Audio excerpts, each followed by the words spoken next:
Hallelujah! Magandang umaga po sa ating lahat, tigit sa ating Panginoon. Talaga pong napaka-sarap tumising pag ganitong mga araw. Talagang excited ako kasi napanood ko kahapon para sa practice ay for the boys ngayon. At talagang ang sarap. Unang pasalamat ako sa Panginoon dahil ingatan niya kami. Yay Manila, pabalik dito. 3 days din kami alos dun sa Manila at nandun ang provision ng Panginoon ang pag-iingat at mga pangailangan. Salamat sa Lord dahil lahat naman ay nagawa lahat at purihin ng Panginoon.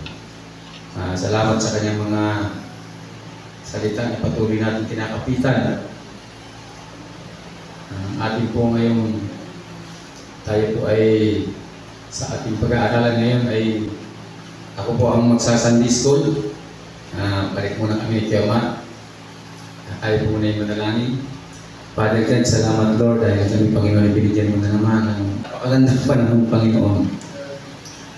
At salamat Panginoon dahil kami mayroong pagkakataon na makapag-aaral ng iyong salita Panginoon. Sa umaga nito Lord, samahan mo kami Panginoon at bigyan mo ng katalinuhan ng bawat isa na maunawaan namin Panginoon ang iyong mga salita sa umaga nito Panginoon. Taulog bilang yung lingkod, Panginoon, tulungan mo ako, Panginoon, ay maibahagi ng ayon sa iyong kalooban ang iyong mga salita, Panginoon, na mayroong kapangyarihan. Salamat pa, Ama, pagpalain mo yung mga salita sa umagang ito.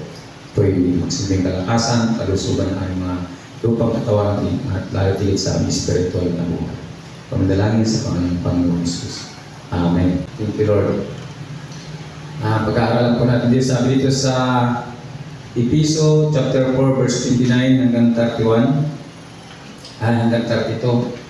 Sabi sa 29, huwag kayong gumamit ng masasamang salita, kundi ang makapagpapalakas at angkop sa pagkakataon upang makapagdulot ng mabuti sa mga nakikinig. At huwag ninyong saktan ang kalooban ng Espiritu Santo sapagkat siya ang tatak ng Diyos sa inyo.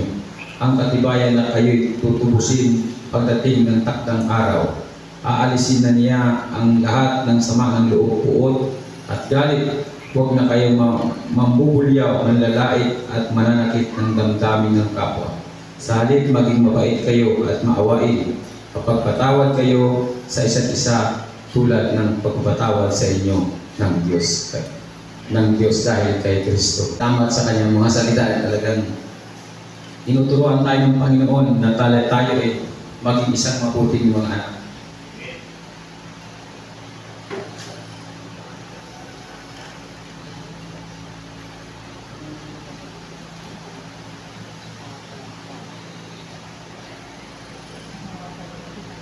At yun naman, di ba, kahit tayo mga magulang, pag tayo ay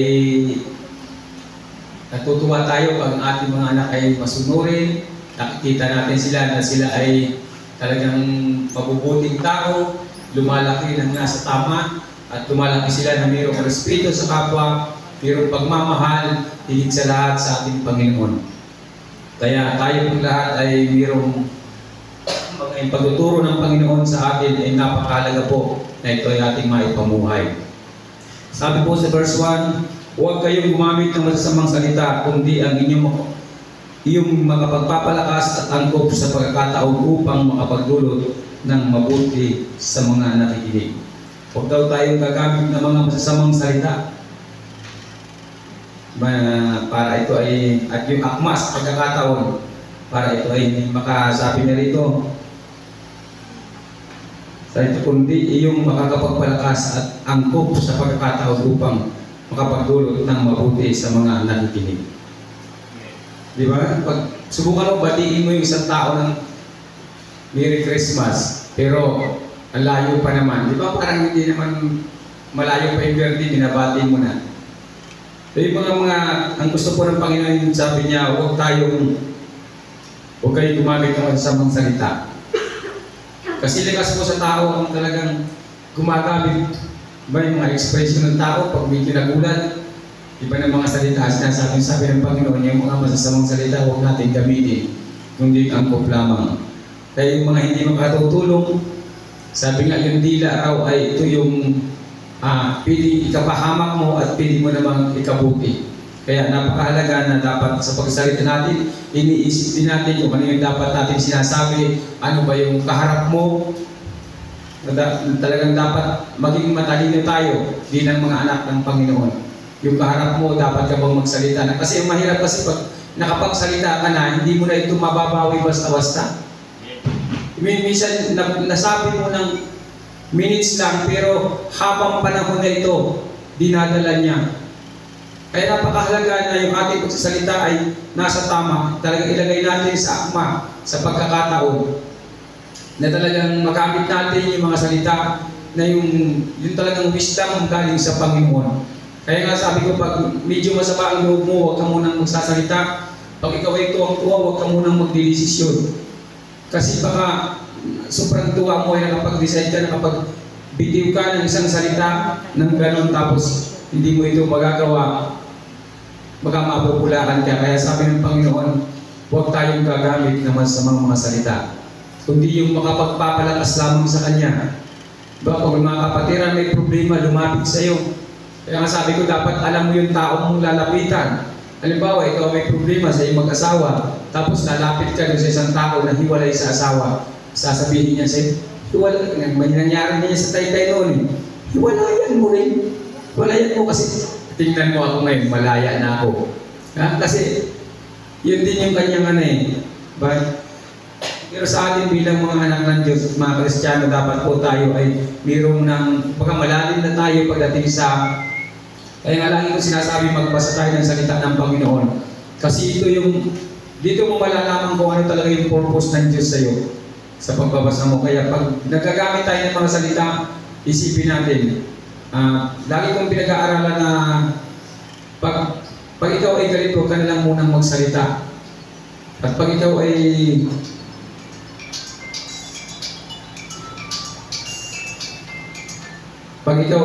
yung talagang tuwang-tuwa, huwag ka rin magdidesisyon. Kasi pag nagdesisyon ka at ikaw ay natutuwa, baka hindi tama yung desisyon mo.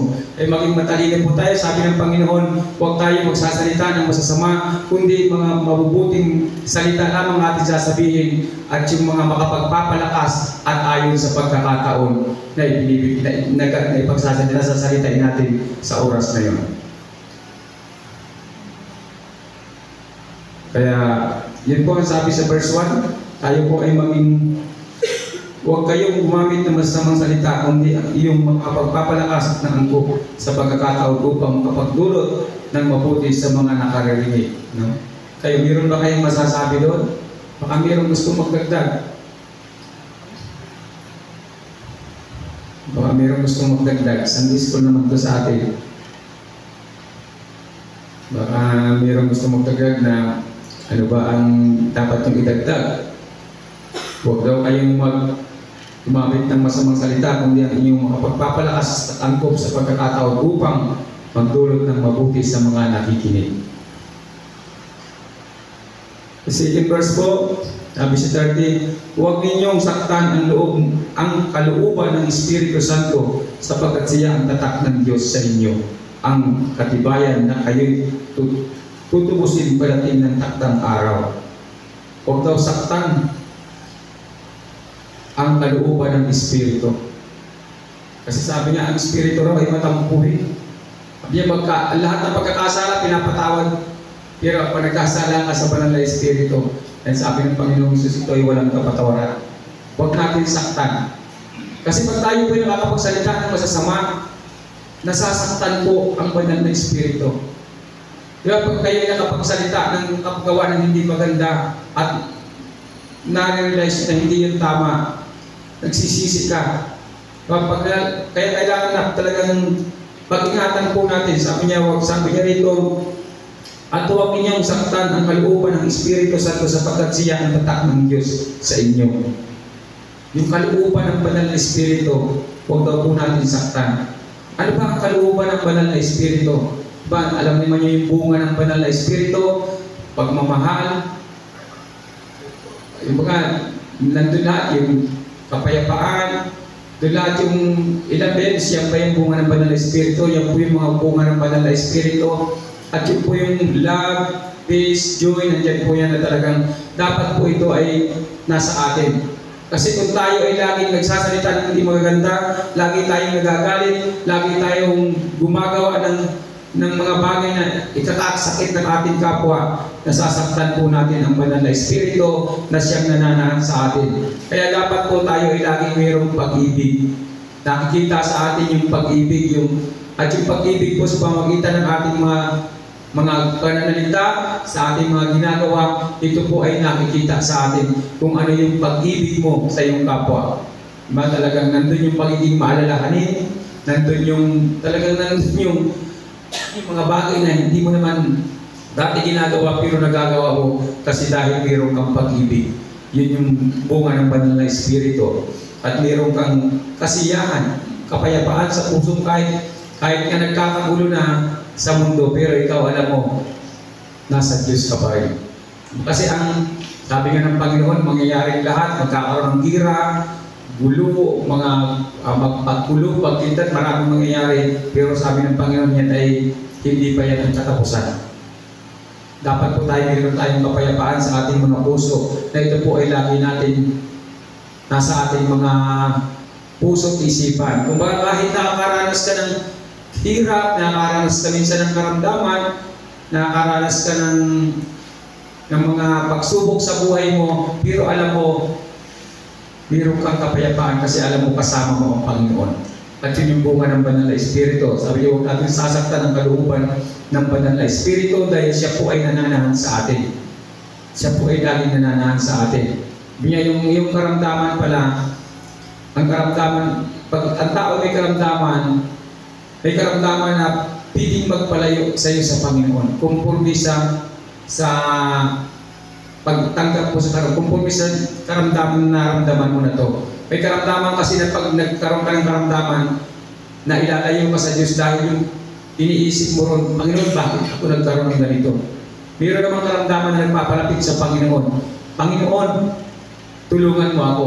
Mayroon tao na pag may karamdaman, sinisisi ang Diyos. Nalalayo siya sa Diyos lalo. Nung kung kailan siya may karamdaman, saka siya lumalayo sa Diyos, sinisisi niya ang Panginoon. Pero meron naman tao dahil sa karamdaman, napapalapit siya sa Diyos. At lalo siyang lumalapit sa Panginoon at tinutulungan siya ng Panginoon at siya ay gumagaling. Ito yung banal na Espiritu na nananahan sa atin na nagpapatibay, kaya tayo tumitibay dahil may mga pag tayo nagkakaroon ng pagsubok, inilalapit natin ang ating sarili sa Panginoon dahil alam natin nandun lang ang solusyon. Pero yung mga tao na hindi nakikilala sa Panginoon, kung may karamdaman, sinisisi nila ang Diyos. May dalawang klase po, pwedeng mapalayo at mapalapit sa Panginoon sa pamagitan ng mga karamdaman at mga pagsubok sa atin. Pero ang banal na Espiritu po, sabi niya, huwag mo sasaktan ang kanyang kalooban. Ang kalooban ng banal na Espiritu, purihin natin ang Diyos. Luwalhatiin natin siya, anuman yung mga sitwasyon sa buhay mo, dapat siya lagi ang pinupuri natin. Minsan nagigipit ka, nawawalan ka, pero purihin mo ang Diyos. Purihin mo ng purihin ang Panginoon. Ang banal na Espiritu, pag natuwa sa iyo, magkakaroon ka ng panibagong lakas at makaka-recover ka at higit pa doon sa mga inaasahan mo ang makakamit mo. Dahil tutulungan ka ng Diyos. Dahil ang banal na Espiritu po, siya po yung katulong natin para tayo maging matibay, maging matatag. Maging matibay po tayo at magpakatatag. Sabi ito, at huwag ninyong saktan ang kalooban ng Espiritu Santo sapagkat siya ang tatak ng Diyos sa inyo. Siya po yung tatak ng Diyos sa atin. Pag ang banal na Espiritu ay nasa atin, ang katibayan na kayo'y tutubusin pagdating ng takdang araw. Pag nasa atin yon, ito yung katibayan natin na tayo ay tutubusin ng Panginoong Hesus pagdating ng takdang araw. Na talagang tayo ay hindi niya kakalimutan dahil nasa atin yung tatak ng banal na Espiritu. Yun po ay napakahalaga sa atin bilang mga Kristiyano na yung tatak na yun. At yun po yung tatak na yun, dapat nananatili sa atin. Ito ay naipapamuhay mo.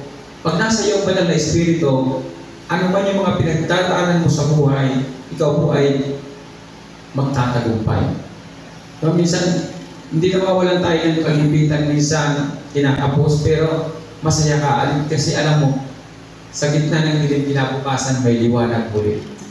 Hindi mananatiling dilim. So, kaya, pero pag ikaw ay wala sa Panginoon, hindi ka makakita ng liwanag.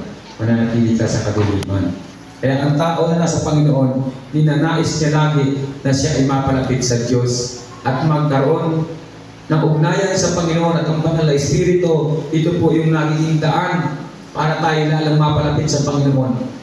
Pag tayo natutulog, hindi tayo makatulog pag hindi tayo mananalangin dahil ang Banal na Espiritu ang siyang nananahan sa atin. Hindi tayo makaalis pag hindi tayo manalangin. Pag biyahe ka na lang, mananalangin ka muna kasi hindi ka pwedeng magbiyahe, hindi ka manalangin. Pagkakain ka, hindi ka pwedeng kumain, hindi ka mananalangin kasi ang Banal na Espiritu ay inuunor mo sa buhay mo na siya ay namumuhay sa iyo, siya ay nananahan sa iyo. Kaya kailangan gagawin mo yung pananalangin sa lahat ng parte ng buhay mo at ipagkakatiwala mo sa Diyos ang buhay mo. So, kaya, yun po yung isang palatandaan ng Banal na Espiritu ay nasa iyo na ikaw ay palaging iisip ng mga bagay, yung mga maka-Diyos ng mga bagay. Kumbaga, hindi ka umaasa sa sarili mo.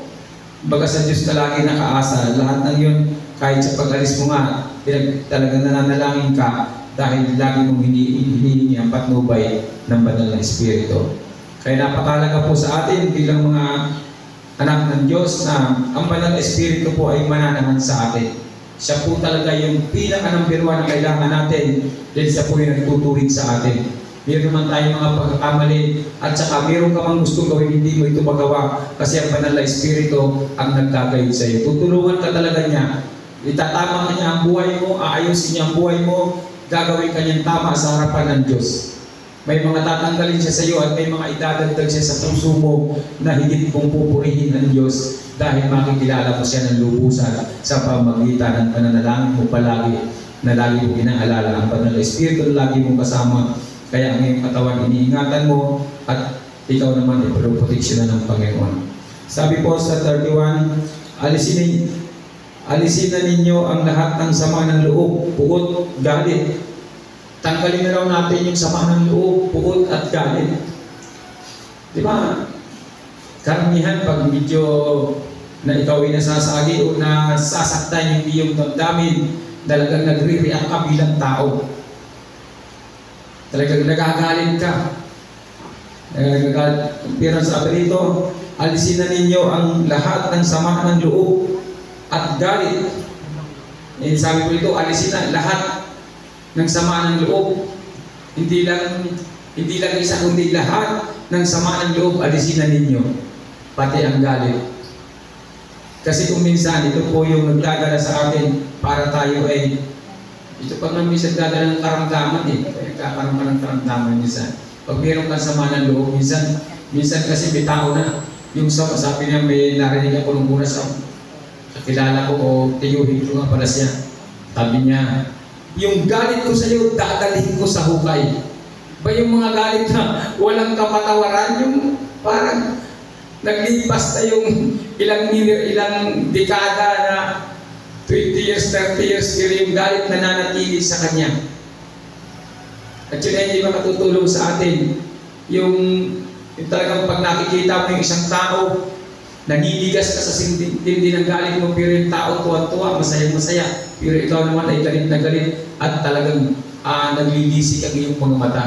Ikaw yung nahihirapan, ikaw yung nagsasakripisyo, ikaw yung nagsasuffer ng kahirapan, pero yung isang tao pinagagalitan mo, panakikita ka, masaya pa siya, pero ikaw nagagalit ka. Kaya ito po ay hindi maganda sa atin bilang mga Kristiyano at bilang mga lingkod ng Diyos. Kaya dapat po tanggalin natin yung galit sa ating puso. Tanggalin mo yung galit sa puso mo. Kasi ang Banal na Espiritu ang nananahan sa iyo, dapat wala na ito. Palitan mo na ito ng love. Sabi niya, kung galit ka sa isang tao, palitan mo ito ng pagmamahal. Pag nakita mo siya, kahit ka galit mo, yakapin mo. Huwag kong tigilan kung ka tumihin. Diba talagang yakapin mo siya. Pagkasundo ka, tanggalin mo na yung galit mo. Huwag ka nang magalit sa kanya. Sabi niya rin, sabi nang dito, alisin na ninyo ang lahat ng sama ng loob, puot at galit. Na talagang tanggalin na yun. Kasi pag hindi mo tinanggal yun, ito po ay lalaki at maaaring sirain ito ang paglilingkod natin sa Diyos.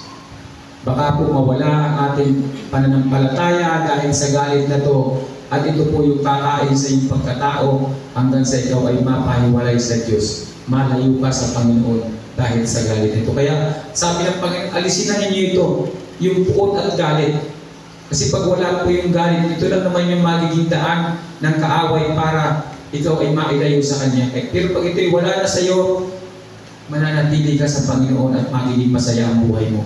Pag ang tao, mapapansin niyo ang taong walang galit sa puso niya, talagang hindi agad yan basta-basta nagagalit. Kahit medyo, at saka yung reaksyon niya iba. Pero yung taong may kinikim-kim na galit, ang bilis talaga niya. No, kaya, tanggalin na po natin yun. Yung pakiusap ng Panginoon, talagang tanggalin na natin ang lahat ng sama ng loob at galit. Huwag na kayong mambubulyaw, manlalait, at mananakit ng damdamin ng kapwa. Ba?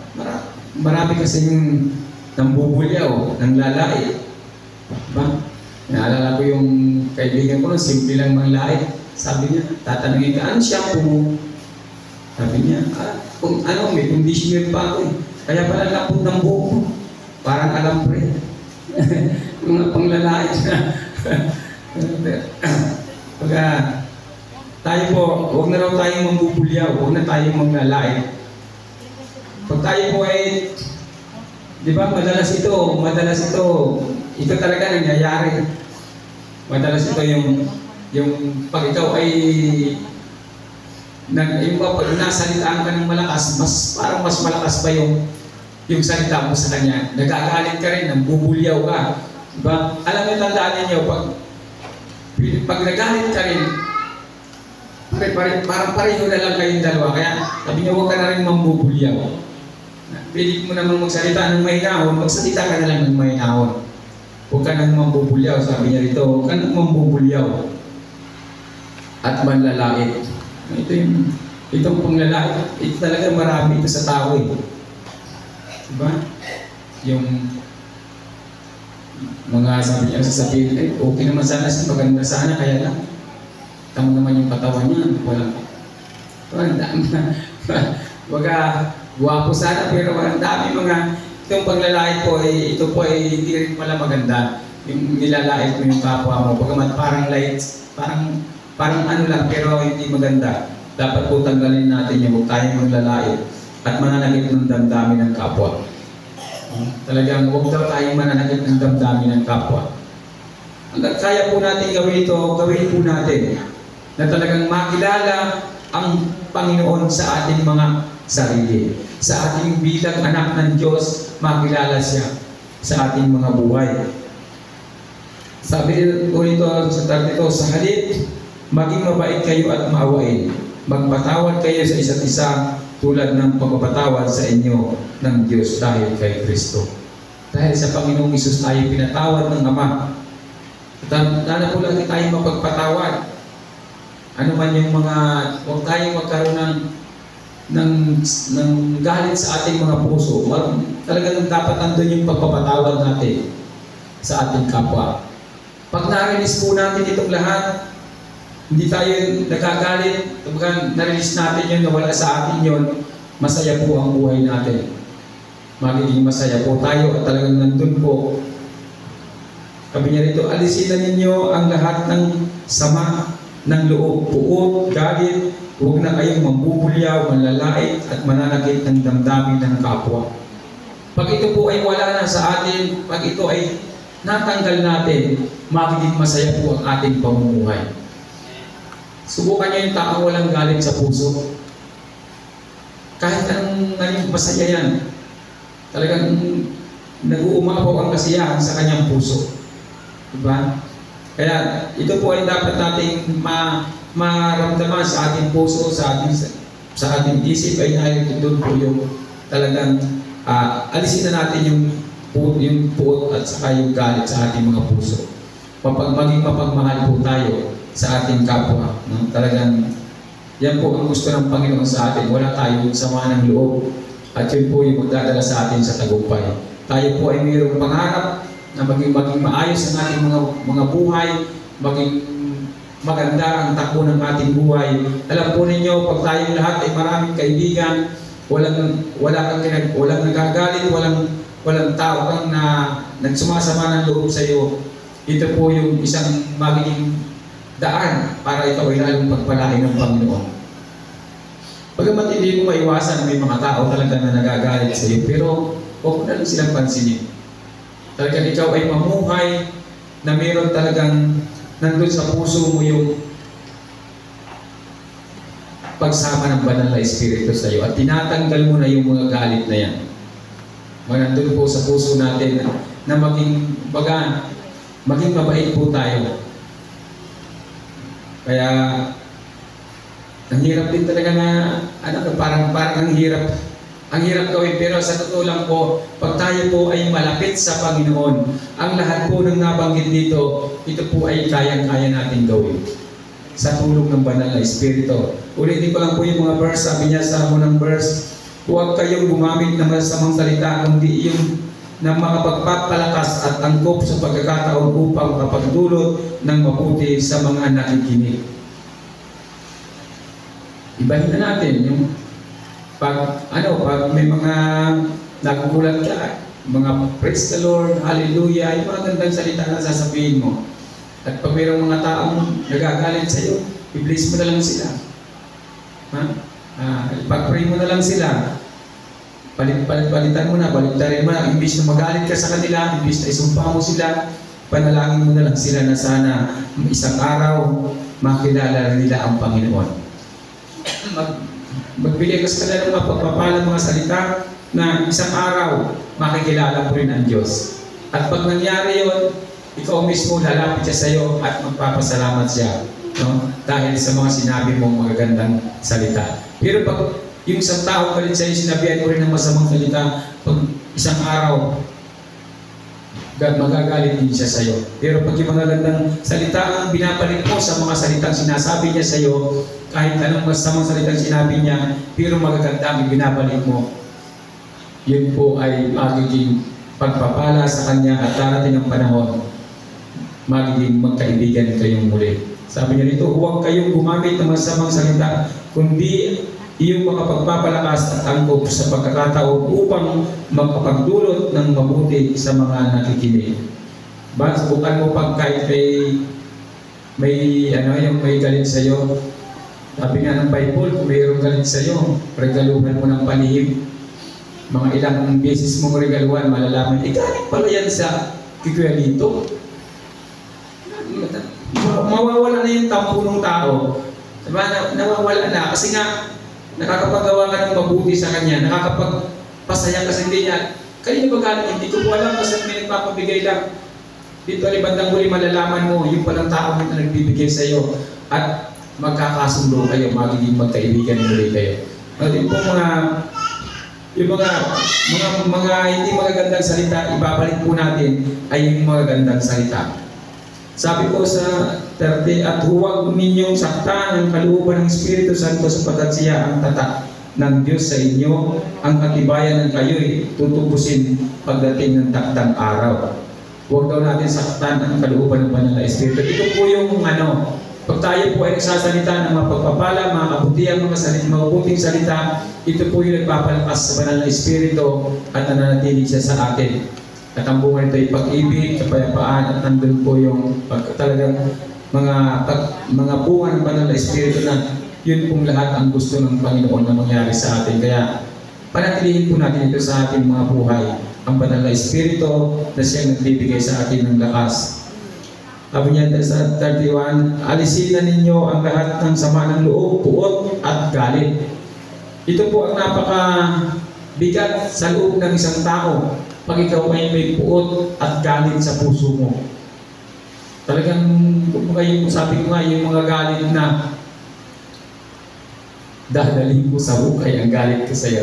Naalala ko yan doon sa theory ko, talagang galit na galit talaga. Parang walang kapatawaran galit. Pero sa totoo lang, kung sino yung galit siya yung talo.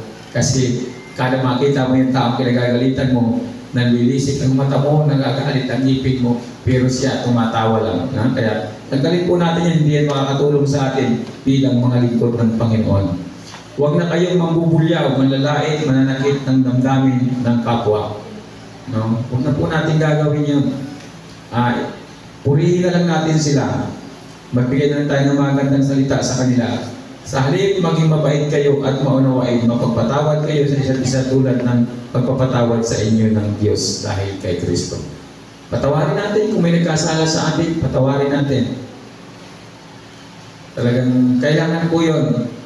Kasi po pag tayo mismo ay nakaranas nito, wala na yung sama ng loob, wala yung galit, wala yung hinanakit, wala yung napakasaya po ng buhay ninyo. Wala po tayong galit sa puso. Napakasaya po niyan. Yan po yung isang talo pa yung kayamanan. Kasi kung mayaman ka nga, puro ka naman sama ng loob. Pero kung wala kang sama ng loob, masaya ka, talo mo pa yung mayaman. No? Yan po isang kayamanan natin bilang mga Kristiyano na wala po tayong galit sa puso natin. Kaya alam ninyo kung mayroon mga tatampo o mayroon mga ipag-pray na lang ninyo, bandang huli, maaayos siya kasi ang gusto ng Panginoon na tayo ay talagang marilis sa galit sa ating mga puso dahil ito yung magdadala ng hindi maganda sa atin. Pero pag tayo ay walang galit, tandaan ninyo, aangat ang pamumuhay mo. Gagandang takbo ng buhay mo, pati yung katawan mo masigla kasi wala kang galit. Pag gising mo sa umaga, saya-saya mo. Diba?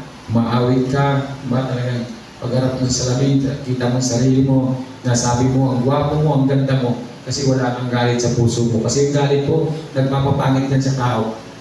Pag subukan mo, mag-picture ka ng galit.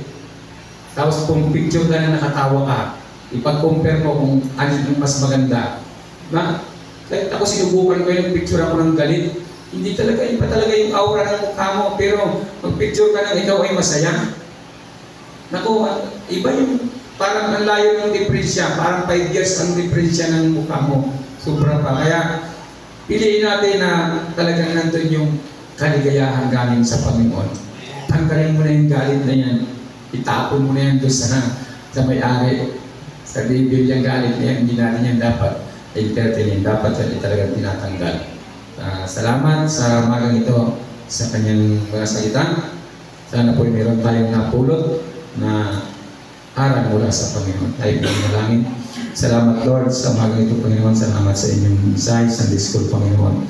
Pagpalain mo ito, Panginoon. Cultivate sa aming mga puso na maging masaya kami, Panginoon, at ang banal na Espiritu na nananahan sa amin. At yung galit ay wala na, Panginoon. Yung tampo, yung lahat, Panginoon, na hindi ayon sa iyong kalooban, Ama, tanggalin mo sa mga puso namin, Panginoon. Salamat Lord. Pangdalangin sa pangalan ng Panginoon Jesus. Amen.